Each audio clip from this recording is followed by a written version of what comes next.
بسم اللہ الرحمن الرحیم۔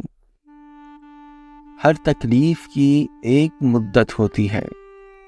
وہ مدت گزر جانے کے بعد نہ تو وہ تکلیف کی شدت پہلے جیسی رہتی ہے اور نہ ہی اس کو سہنے والا انسان پہلے جیسا رہتا ہے۔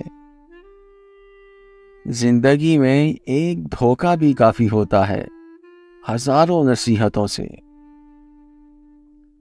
جب کوئی تمہاری ناراضگی کی پرواہ کرنا چھوڑ دے تو جان لو کہ محبت ختم اور مجبوری شروع ہو گئی ہے۔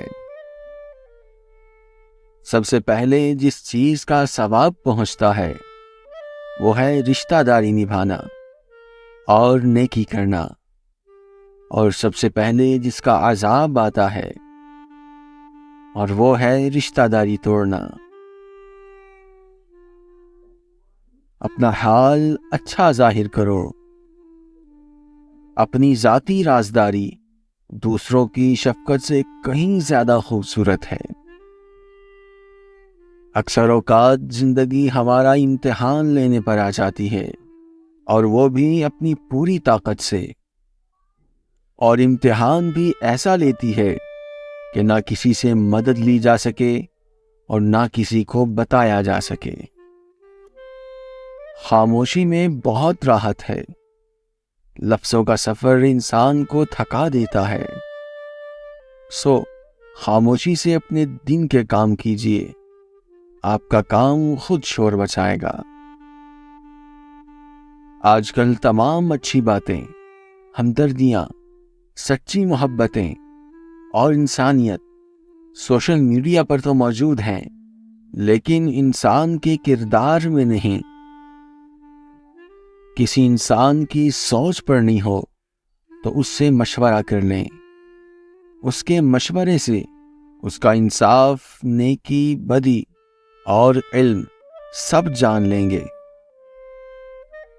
ایک ہی سوال 700 بار دہرایا گیا، میرے محبوب مانگو، کیا مانگتے ہو؟ ایک ہی جواب، میری امت کی مغفرت۔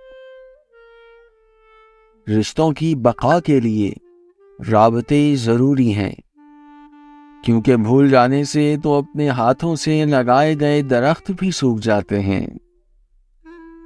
چالاک اور عقل مند میں یہ فرق ہوتا ہے کہ چالاک لوگ اپنی تمام زندگی اس دنیا میں جینے کا گر سیکھنے میں گزار دیتے ہیں، اور عقل مند لوگ زندگی جیتے ہیں۔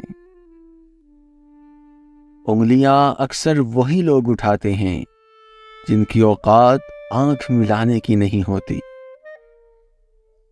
میں نے ایک چیز پر غور کر کے دیکھا ہے، میرے رب نے مجھے کبھی میری ہمت اور برداشت سے زیادہ نہیں آزمایا، لیکن انسانوں نے وہاں سے آزمانا شروع کیا جہاں ہماری ہمت اور برداشت کی حد ختم ہوتی ہے۔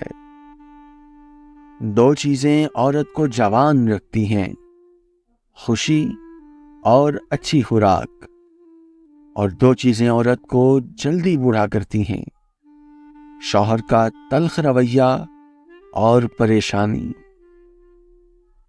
انسان زندگی میں بہت کچھ سیکھتا ہے، لیکن جب تک دوسروں سے پیار کرنا، دوسروں کو معاف کرنا اور دوسروں کی عزت کرنا نہیں سیکھ جاتا، سمجھو کچھ نہیں سیکھا۔